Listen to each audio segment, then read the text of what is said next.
Selamat pagi. Sebelum Ibu lanjutkan ke pembelajaran, Ibu ingin mengucapkan pangasten jali umat dulu. Semoga kita selalu berada dalam lindungan Ida Sang Yang Widi Wasa ya anak-anak ya. Om Swastiastu. Ya, pada pertemuan kali ini lagi Ibu yang mengisi masih tetap materi kita di cerita rakyat atau hikayat ya.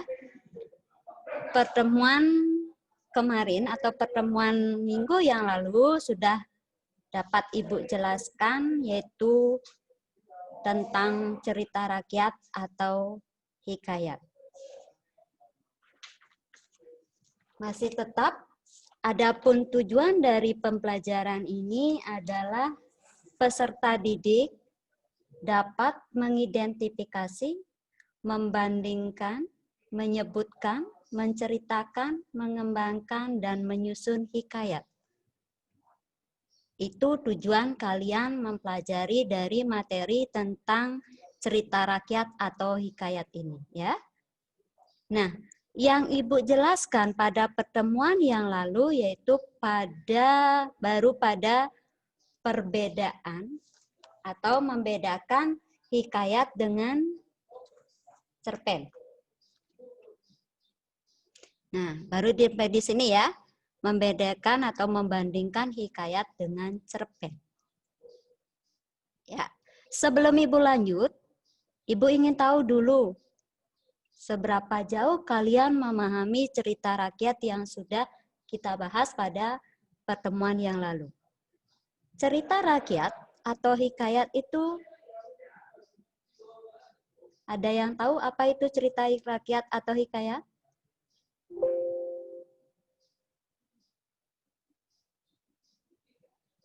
Apa itu cerita rakyat atau hikayat?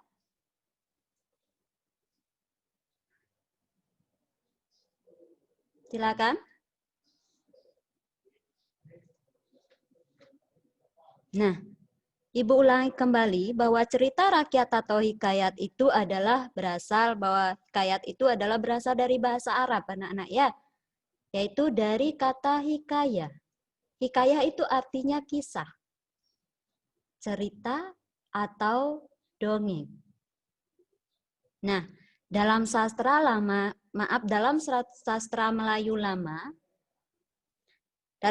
Melayu lama, hikayat diartikan sebagai cerita rekaan, berbentuk prosa panjang, ya, berbahasa Melayu, yang menceritakan tentang kehebatan. Di sini menceritakan tentang kehebatan di dalam hikayat tersebut. Dan kepahlawanan orang ternama dengan segala kesaktian. Itu cerita rakyat ya. Ya, bahwa hikayat itu atau cerita rakyat itu adalah berasal dari bahasa Arab. Dari kata hikayah yang berarti kisah, cerita, atau dongeng. Dalam sastra Melayu ini disebutkan ya, dalam sastra Melayu disebutkan hikayat diartikan sebagai cerita rekaan. Berbentuk prosa panjang, berbahasa Melayu, yang menceritakan tentang kehebatan dan kepahlawanan orang ternama dengan segala kesaktian, keanehan yang dimiliki berasal dari masyarakat dan berkembang dalam masyarakat yang menjadi ciri khas setiap bangsa. Ya, dah ya. Itu pengertian dari hikayat. Ibu ulang kembali yang pembahasan Senin yang lalu ya. Kemudian karakteristik hikayat. Ya, Ibu ulas sedikit lagi mengenai karakteristik hikayat. Biar kalian ingat pembahasan minggu yang lalu sebelum Ibu lanjutkan nanti ke materi berikutnya ya. Ke subbab berikutnya dalam bab hikayat tersebut. Yang pertama menggunakan bahasa Melayu klasik. Ya, apa sih bahasa Melayu klasik itu? Bahasa Melayu klasik itu dia ada sekitar abad ke-18. Digunakan pada abad ke-18 ya anak-anak ya. Contoh kata bahasa Melayu klasik itu adalah ada Alkisah, konon, Abdullah, dan lain-lain. Mungkin pada pertemuan minggu lalu tidak hadir, mungkin kalian bisa mencatat sekarang, sudah Ibu ulas kembali. Mungkin pada saat, kalau tidak salah, pada saat hari Senin, tanggal 28 September ya. 28 September itu Ibu mengulas tentang hikayat juga. Siapa tahu ada di antara kalian yang tidak ikut, mungkin silakan sekarang dicatat mengenai karakteristik hikayat ya. Yang pertama menggunakan bahasa Melayu klasik. Yang kedua bersifat anonim. Nah, bersifat anonim. Apa artinya bersifat anonim? Kenapa hikayat itu dikatakan bersifat anonim? Mungkin ada yang bertanya seperti itu ya. Atau sudah ada yang tahu, misalnya, oh saya tahu, saya membaca di buku paket, misalnya seperti itu, karena kalian sudah dapat buku paket. Karena kalian sudah mendapatkan buku paket. Ya.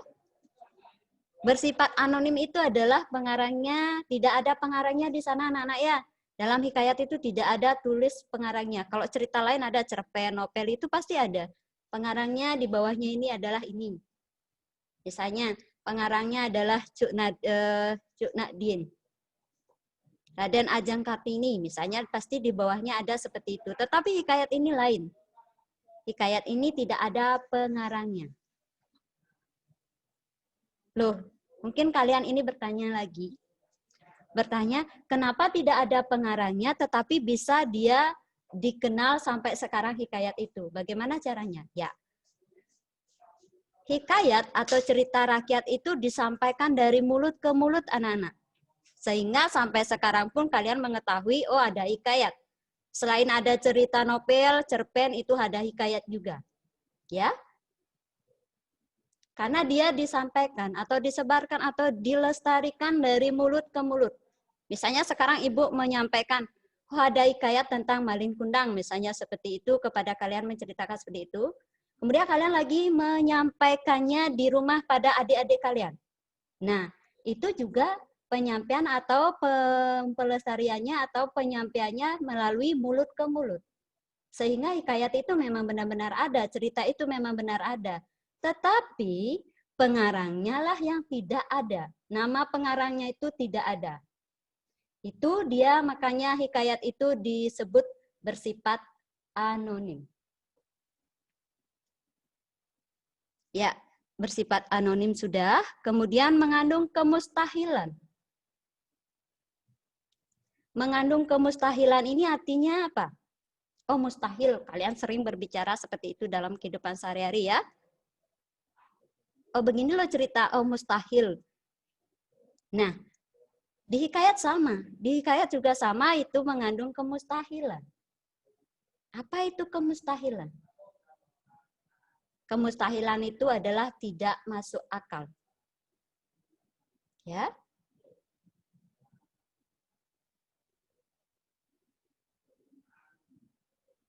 Kemudian ada berikutnya setelah kemustahilan, karakteristik berikutnya adalah tokoh utama mempunyai kesaktian. Nah, inilah yang menjadi ciri khas yang paling utama di dalam karakteristik hikayat. Tokoh utama mempunyai kesaktian. Selalu tokoh utama itu mempunyai kesaktian. Artinya kekuatan dia, tokoh utama itu memiliki kekuatan yang tidak dapat dikalahkan musuhnya. Ya, itu mempunyai kesaktian. Kemudian ada istana sentris. Karakteristik hikayat berikutnya adalah istana sentris. Kenapa mesti istana sentris? Kenapa tidak di pantai, di mall, ya, ataukah di pasar, ataukah di tempat yang lainnya? Kenapa istana sentris? Karena apa? Karena hikayat itu adalah menceritakan kerajaan anak-anak. yang siklus ceritanya hanya berpusat pada kerajaan. Otomatis, dan pada umumnya, kalau di kerajaan itu berarti yang diceritakan adalah berkaitan keluarga raja. Percintaan di dalam keluarga raja juga. Ya, itu. Makanya hikayat itu lebih dikenal dengan memakai karakteristik istana sentris.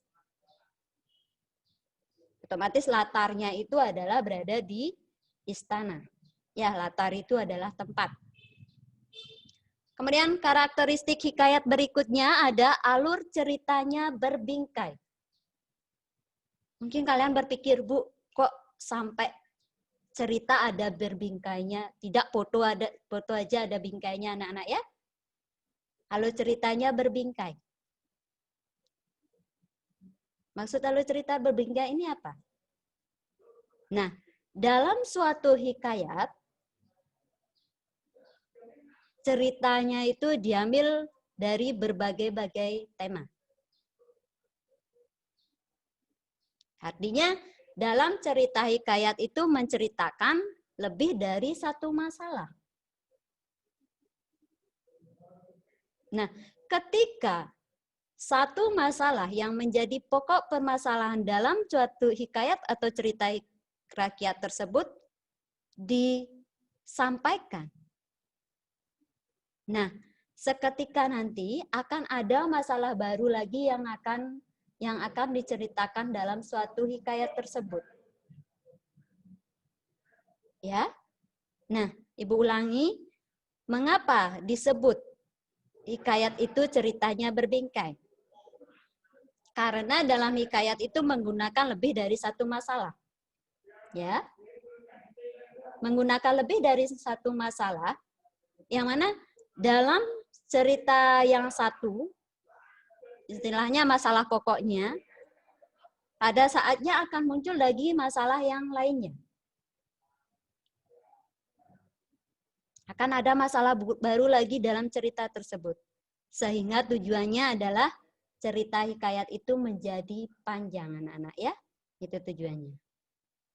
Ya, itu karakteristik hikayat ada menggunakan bahasa Melayu klasik, bersifat anonim, mengandung kemustahilan, tokoh utama mempunyai kesaktian, istana sentris,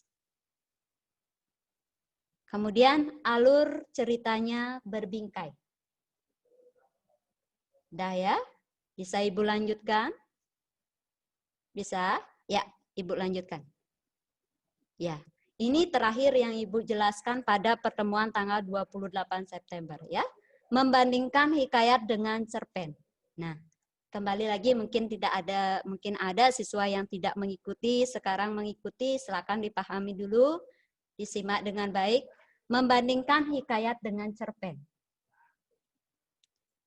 Dalam membandingkan hikayat dengan cerpen itu sama dengan membandingkan cerita-cerita yang lain, misalnya novel, ataupun roman, ataupun yang lainnya.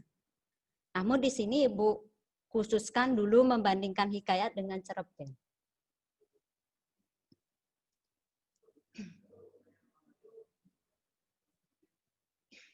Sebelum Ibu lanjut, pengertian hikayat kalian sudah paham ya, sudah dapat catatannya, kemudian sudah membaca di buku paket. Kemudian sekarang cerpen. Oh, pelajaran cerpen ini kalian mungkin sudah dapatkan dari kelas SD ya. Dari masih tingkat SD. Sampai sekarang pun kalian masih mendapatkan materi bahasa Indonesia tentang cerpen. Cerpen, hikayat ini masuk ke materi bahasa Indonesia yang dominan ke sastra ya.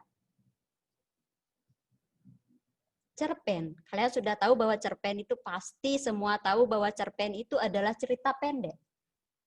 Pasti jawabannya seperti itu, ya. Benarkah ceritanya pendek? Nah, bagaimana kalau cerpen itu adalah ada ceritanya panjang-panjang? Apakah sesuai pengertiannya cerpen itu cerita pendek? Kenapa, Bu? Saya mendapatkan cerpen itu kok panjang sekali ceritanya. Namun apakah masih berlaku pengertian cerpen itu dengan yang saya temukan misalnya cerpen yang panjang. Begini anak-anak ya, bisa Ibu sampaikan bahwa cerpen itu dulu adalah cerita pendek. Memang ceritanya dibuat pendek, namun tetap ada temanya, ada latarnya, ada tokoh dan penokohan, ada alur, ada sudut pandang, ada gaya bahasa dan amanat. Itu tetap ada. Seiring perkembangan zaman, ya, hanya perubahan yang ada ya, hanya perubahan yang kekal. Seiring perubahan zaman, cerpen itu dikembangkan lagi. Tetap cerita pendek. Tetap cerita pendek pengertiannya, tetapi itu dikembangkan lagi sehingga kalian mendapatkan cerpen yang ceritanya panjang juga. Ya, itu. Ini dipengaruhi oleh perkembangan zaman, kemudian hasil karya sastra yang berupa cerpen itu akan mengalami perkembangan juga, anak-anak. Ya, ini dipengaruhi oleh zaman dan mengalami perkembangan sesuai zaman. Itu cerpen itu kenapa bisa panjang? Mungkin ada pertanyaan, berarti kalau panjang cerpennya berarti tidak sesuai Bu dengan pengertiannya bahwa cerpen itu adalah cerita pendek. Cerita pendek. Tetap sama anak-anak ya, cerpen itu adalah cerita pendek. Ya, kembali Ibu ulas sedikit lagi, mengulang materi pertemuan yang lalu, bahwa membandingkan hikayat dengan cerpen itu kita lihat dari tema. Yang sudah mengikuti mungkin sudah tahu tema itu apa. Ya, tema itu adalah dimunculkan hampir sama antara lain perjuangan seorang pahlawan hingga akhirnya menjadi raja, percintaan raja dan permaisurinya. Sedangkan itu adalah tema dalam hikayat. Nah, bagaimana tema dalam cerpen? Tema dalam cerpen itu adalah bervariatif, artinya bervariasi ya. Ada percintaan, persahabatan, keluarga, dan agama dalam satu topik cerpen, dalam satu judul cerpen. Itu disebut variatif. Berbeda dengan tema yang dipakai dalam hikayat atau cerita rakyat. Dia hanya berkisaran di istana. Tetapi kalau di cerpen itu tentang percintaan, temanya persahabatan, keluarga, dan agama, dia lebih berkembang, lebih variatif, bervariasi. Ya. Kemudian ada lagi latar. Nah, seperti apa yang sudah Ibu jelaskan tadi, bahwa latar itu adalah tempat. Latar hikayat itu yaitu di istana, kemudian latar cerpen yang yaitu latar cerpennya itu bervariasi. Terkadang kalian membaca dalam satu judul cerpen itu, hari ini misalnya ceritanya di pantai, kemudian berikutnya berada di keluarganya, kemudian berada di tempat lain misalnya persawahan, itu bisa terjadi. Namun berbeda dengan hikayat. Hikayat latarnya tetap di istana. Hanya di lingkungan istana, itu latar dari hikayat atau cerita rakyat. Kemudian berikutnya ada tokoh dan penokohan.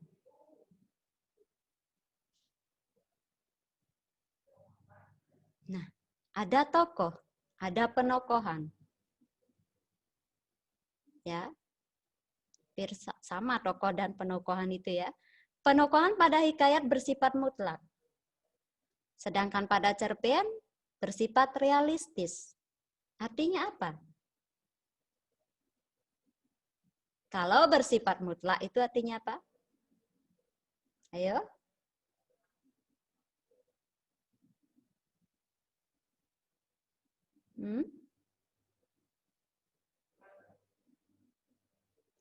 Kalau bersifat mutlak itu yang menjadi tokoh utamanya adalah itu saja. Ya. Tapi kalau cerpen itu bisa realistis secara nyata. Kalau mutlak itu bisa dijadikan hanya memakai penokohan sebagai, misalnya penokohannya sebagai orang jahat, itu misalnya tokoh orang jahat, tokoh orang baik, misalnya seperti itu dalam penokohan pada hikayat. Pada cerpen sama, ada penokohan jahat, kemudian ada penokohan juga baik. Namun bersifat real. Real itu apa? Nyata, sesuai dengan perkembangan kehidupan sehari-hari, realistis. Apa yang ditemukan pengarang di dalam kehidupan sehari-hari, itulah yang diangkat, itulah yang dipakai, ditokohkan pada cerita-cerita yang akan dikembangkan di dalam cerpennya. Itu bersifat realistis. Ya, setelah penokohan kemudian ada alur. Alur pada hikayat atau cerita hikayat itu adalah, cerita rakyat itu adalah memiliki alur maju. Namun ada juga alur mundur anak-anak. Ketika kalian atau ketika ibu membahas tentang alur maju itu, alur maju tersebut, ceritanya akan maju. Maju itu artinya dia diceritakan dari lahir sampai dia dewasa, sampai dia menjadi raja, ataupun sampai dia mati. Itu adalah alur maju. Ya. Kemudian ada lagi, Bu, kok ada alur mundurnya? Nah, ada juga ditemukan dalam cerpen itu menggunakan alur mundur. Alur mundur itu artinya apa? Apa maksudnya dalam hikayat tersebut? Alur mundur itu ketika dia misalnya sudah menjadi raja, tetapi dia menceritakan kembali masa-masa dia pada saat kecil. Itu alur mundur. Ya. Sedangkan alur yang digunakan pada cerpen itu adalah alur maju, mundur, dan campuran. Seperti tadi yang Ibu sudah jelaskan bahwa alur maju apa, mundur, dan juga ada campuran. Nah, alur campuran ini adalah di dalam suatu cerita itu ada alur maju dan juga ada alur mundur. Pertama dia menceritakan ceritanya dulu dari lahir sampai mati misalnya seperti itu. Kemudian dia akan mundur lagi, alur mundur. Dia akan menggunakan alur mundur. Ketika dia menjadi seorang raja atau sudah menjadi seorang raja, tetapi dia menceritakan kembali masa kecilnya. Ya, sedangkan alur campuran itu di dalam suatu cerita itu ada alur maju dan alur mundurnya. Ya, kemudian ada sudut pandang. Sudut pandang hikayat itu dia sebagai maha tahu, ya, bahwa pengarangnya itu berlaku sebagai sudut pandang orang pertama. Dia maha tahu, mengetahui segala yang ada di dalam cerita hikayat yang dibuat. Sedangkan sudut pandang cerpen, yaitu menggunakan sudut pandang orang pertama maupun orang ketiga.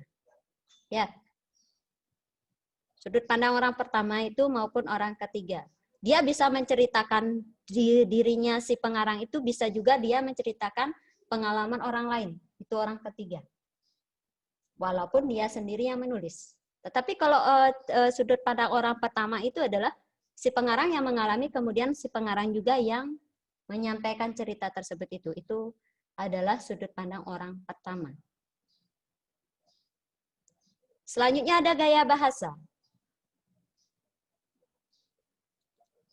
Pada hikayat, gaya bahasa yang digunakan adalah statis, yaitu menggunakan ungkapan atau arkais atau klise. Arkais itu apa artinya? Apa arkais? Kata arkais?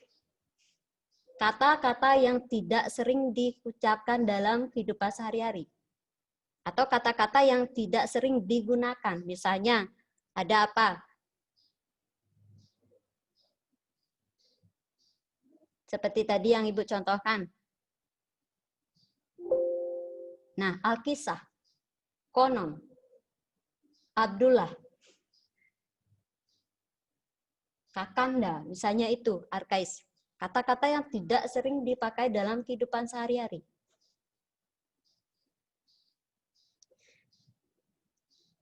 Ya.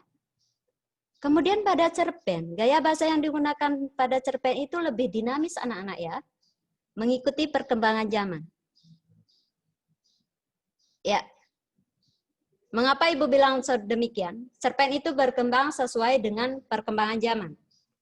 Ya, soalnya kalian cerpen itu akan ada pada saat remaja misalnya, atau orang menggunakan kata lo gue.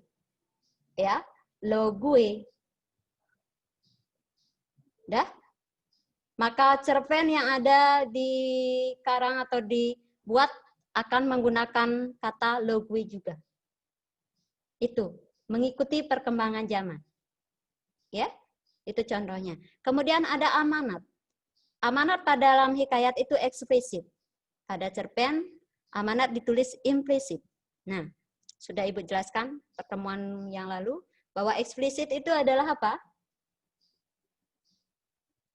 Dalam hikayat itu adalah amanat itu tidak ditulis secara langsung. Artinya apa? Kalian memahami dulu, membaca hikayat dengan baik, kemudian kalian menyimpulkan dari pembacaan hikayat tersebut bahwa dapat disimpulkan, oh, arti atau amanat hikayat ini adalah ini. Ya. Kalau pada cerpen itu amanatnya ditulis implisit. Ada langsung dalam cerpen tersebut. Ya. Itu. Silakan dicermati. Sebelum Ibu lanjutkan ke berikutnya, materi sub berikutnya. Sudah? Bisa Ibu lanjutkan? Ya. Nah, ada kan Ibu bahas sekarang adalah nilai-nilai dalam hikayat. Berbicara hal dengan nilai-nilai dalam hikayat itu samanya nilai-nilai dalam karya sastra, hikayat, cerpen, novel maupun sastra yang lainnya memiliki nilai-nilai yang terkandung yang bermanfaat nanti bagi pembaca. Ya, nilai-nilai yang terdapat dalam hikayat. Yang pertama nilai religi atau agama, ya.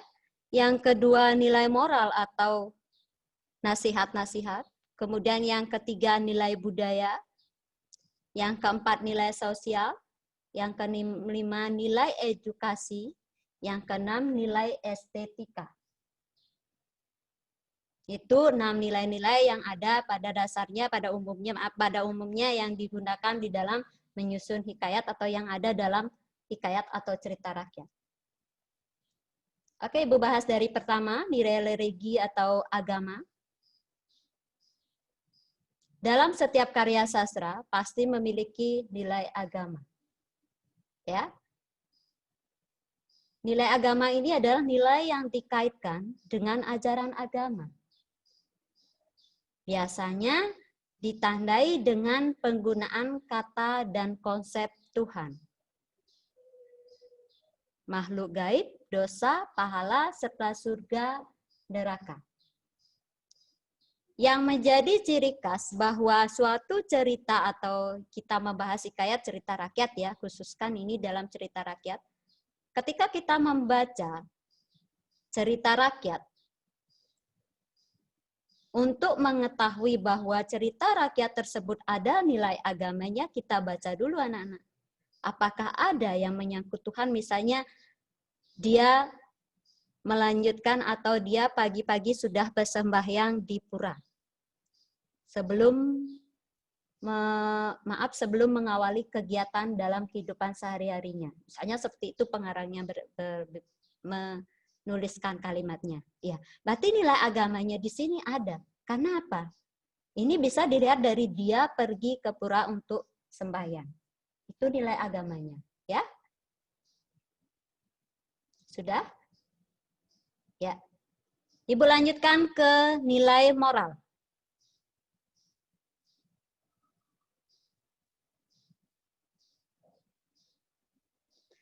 Nilai moral itu adalah nasihat-nasihat yang berkaitan dengan budi pekerti, perilaku, tata susila yang dapat diperoleh pembaca dari cerita yang dibaca. Itu nilai moral. Ya, nilai dalam hikayat itu ada nilai moral. Nilai moral itu isinya nasihat-nasihat Nasihat-nasihat itu seperti apa, Bu? Misalnya ada yang bertanya, kalian bertanya seperti itu. Nasihat-nasihat itu berupa budi pekerti. Bagaimana budi pekertinya? Baik atau burukkah? Kemudian ada perilaku.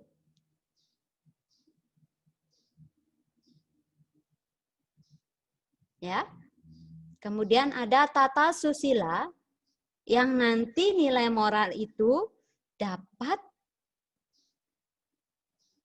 diamalkan atau dijalankan oleh pembaca. Oh, seperti ini loh yang tidak boleh dilakukan. Nilai moralnya bisa ini. Oh, seperti ini loh yang harus dilakukan. Ya, itu nilai moral. Nasihat-nasihat yang berkaitan dengan budi pekerti, perilaku, tata susila. Ya.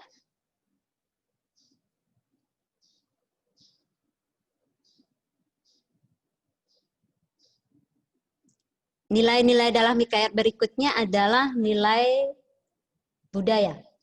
Ya. Dalam hikayat terdapat juga nilai budayanya. Ini yang nantinya menjadi ciri khas suatu bangsa.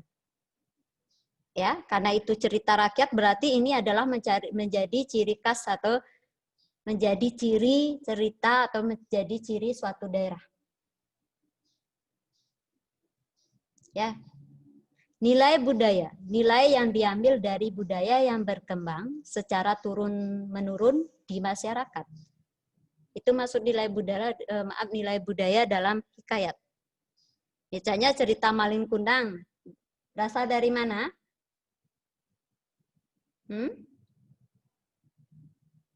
Nah, Malin Kundang itu berasal dari mana? Nanti tugas itu untuk kalian. Dari mana cerita dari Malin Kundang itu? Dari daerah mana? Itulah yang menjadi ciri khas dari suatu daerah tersebut. Ya, di dalam nilai budaya ini akan disebutkan budaya-budaya yang ada dalam suatu daerah. Apa sih budayanya itu disampaikan dalam cerita tersebut.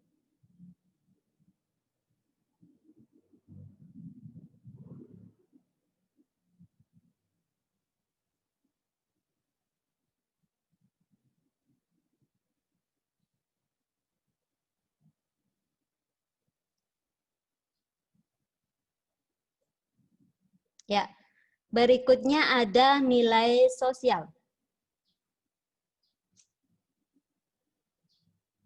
Ya, nilai sosial ini adalah nasihat-nasihat yang berkaitan dengan kemasyarakatan.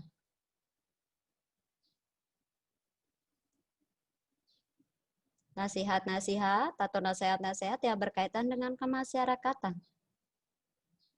Ya.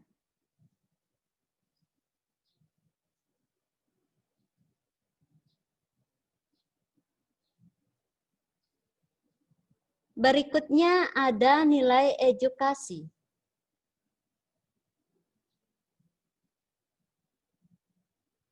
Nilai edukasi itu adalah nilai pendidikan. Dalam suatu cerita nanti atau dalam suatu cerita hikayat itu pasti ada nilai edukasinya. Nilai pendidikannya. Apa sih nilai pendidikan yang ada dalam hikayat Malin Kundang misalnya seperti itu? Ya.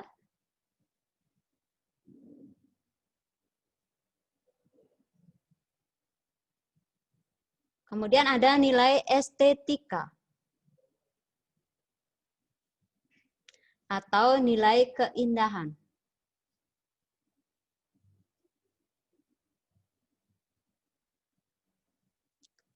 Dalam suatu cerita karya sastra atau hikayat, adanya nilai estetika atau keindahan. Ya, cerita dalam hikayat atau cerita rakyat itu akan dikemas seindah mungkin. Dengan imajinasi atau seni yang dimiliki oleh pengarangnya sendiri. Bagaimana cerita hikayat itu biar indah? Dibaca biar indah. Bagaimana nilai cerita hikayat itu biar bagus dibaca oleh pembacanya? Menarik, bagus. Itu.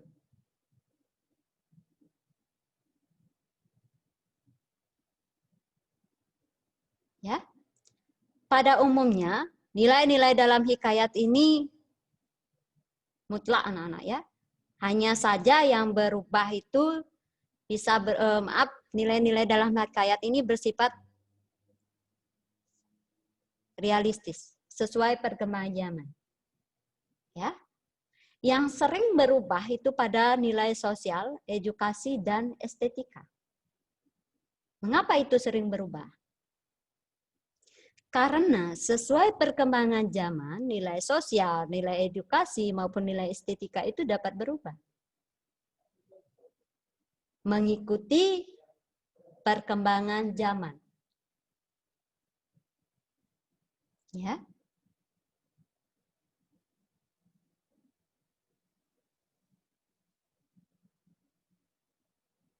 Mengikuti perkembangan zaman.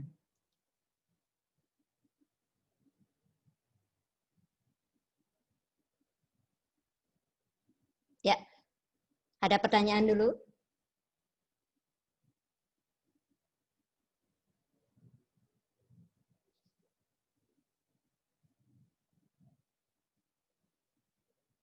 Ya, untuk tugas yang Ibu berikan, tugas yang kedua, sudah Ibu share di e-learning ya anak-anak ya. Mohon dikerjakan dengan baik, jangan menunggu waktu, apalagi nanti kalian masih akan mengerjakan UTS, ulangan tengah semester. Jadi Ibu mohon dikerjakan dulu masih ada waktu.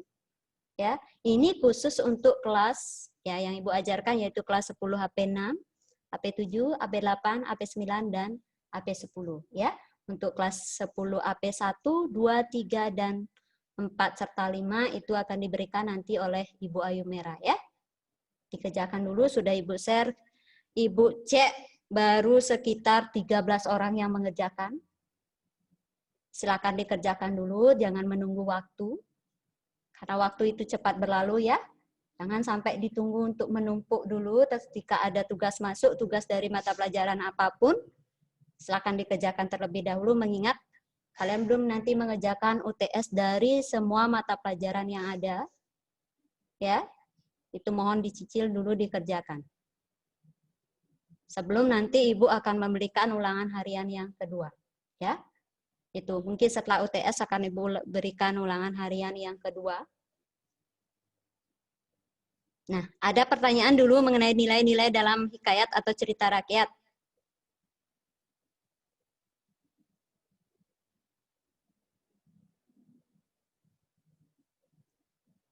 Ada?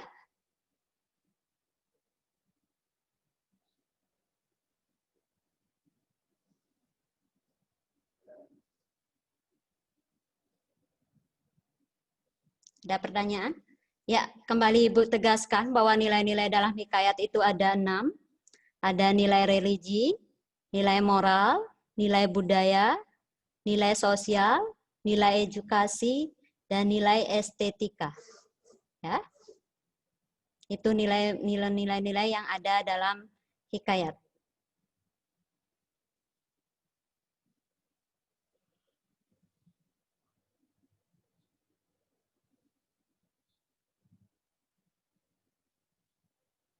Ya, sebelum Ibu akhiri untuk pembelajaran hari ini, ada pertanyaan dulu?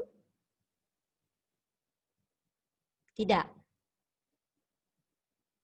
Ya, kalau misalnya ada pertanyaan tentang materi atau tugas yang belum kalian pelajari, nanti bisa kalian menghubungi Ibu ya. WA Ibu boleh. Bu, saya tidak tahu tentang pengertian ini, silakan ditanyakan ke Ibu. Ya, dari semua siswa boleh bertanya ke Ibu. Ya. Misalnya chat pribadi, Bu, boleh tanyakan, Bu, saya belum paham tentang materi ini. Misalnya seperti, oh Bu, saya temukan di buku paket seperti ini, namun di buku yang lainnya adalah seperti ini, yang mana mesti saya pakai? Misalnya ada pertanyaan seperti itu, boleh ditanyakan ke Ibu ya. Oke. Dapat disimpulkan bahwa pembelajaran kita hari ini adalah hikayat maupun cerita yang lainnya, misalnya novel, cerpen, roman, maupun karya sastra yang lainnya itu memiliki nilai-nilai yang menjadi konsep dari karya sastra tersebut. Ya, Misalnya dalam nilai-nilai dalam hikayat itu ada nilai religi, kemudian ada nilai moral, kemudian ada nilai budaya, ada nilai sosial, kemudian ada nilai edukasi, dan juga ada nilai estetika.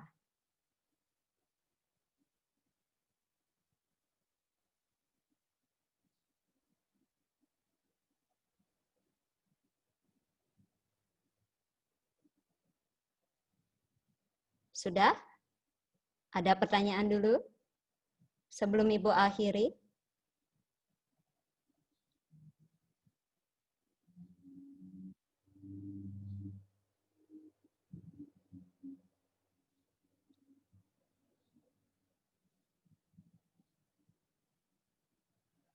Ya, untuk hari ini Ibu akhiri. Kita akan lanjutkan pada pertemuan berikutnya ya anak-anak ya. Akhir kata Ibu sampaikan selamat belajar. Belajar itu bisa dimanapun, kapanpun, dan menggunakan dengan siapapun ya. Apalagi kalian sudah diberikan alat atau diberikan media, kemudian diberikan kuota gratis, mohon dimanfaatkan dengan baik ya. Selamat belajar, kemudian Ibu akan akhiri dengan Prama Santi. Om Santi, Santi, Santi, Santi, Om. Selamat pagi.